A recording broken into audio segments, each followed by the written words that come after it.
Hello મિત્રો, જય શ્રી કૃષ્ણ, જય સ્વામિનારાયણ. હું છું કાજલ ગજેરા. મારી ચેનલનું નામ છે કાજલ ગજેરા ઓલ ઇન વન. આજે હું તમને ચાનો મસાલો કેવી રીતે બનાવવો અને લાંબા સમય સુધી કેવી રીતે સ્ટોર કરવો તે આ વિડીયો દ્વારા જણાવું છું. તો ચાલો જોઈએ ચાના મસાલાની રેસીપી. ચાનો મસાલો બનાવવા માટે સૌપ્રથમ આપણે થોડા એલચીના દાણા લીધેલા છે.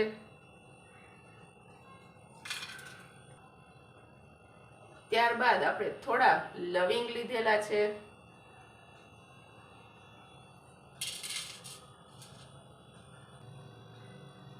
ત્રણ થી ચાર નંગ આપણે તજના ટુકડા લીધેલા છે.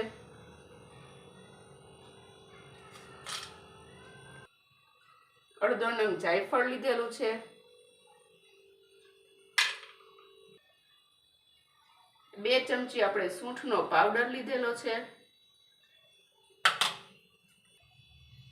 અને છેલ્લે આપણે થોડો કાળા મરીનો ભૂકો લીધેલો છે.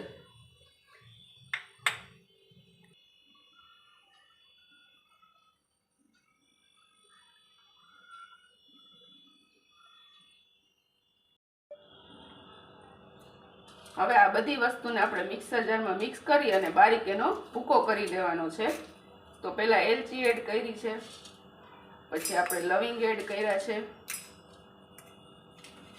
તજ એડ કર્યા છે અને આપણે જાયફળ લીધું હતું એ એડ કર્યું છે. હવે આપણો ભૂકો પીસાઈને રેડી છે. તો એમાં આપણે સૂંઠનો પાવડર એડ કરી દઈએ અને મરી પાવડર એડ કરી દઈએ.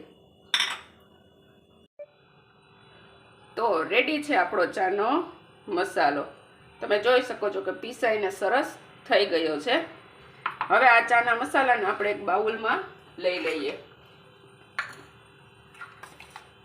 અને પછી આપણે કાચની બોટલમાં લાંબા સમય સુધી સ્ટોર કરીને રાખી શકશું.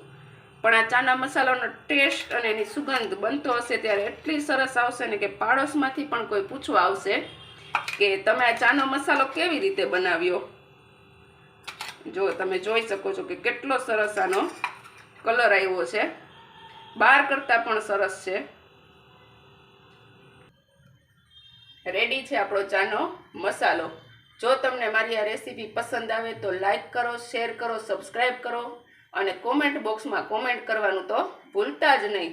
અને મને જરૂરથી જણાવજો કે તમે ચાનો મસાલો કેવી રીતે બનાવો છો અને બન્યા પછી કેવો ટેસ્ટ આવે છે. Thank you.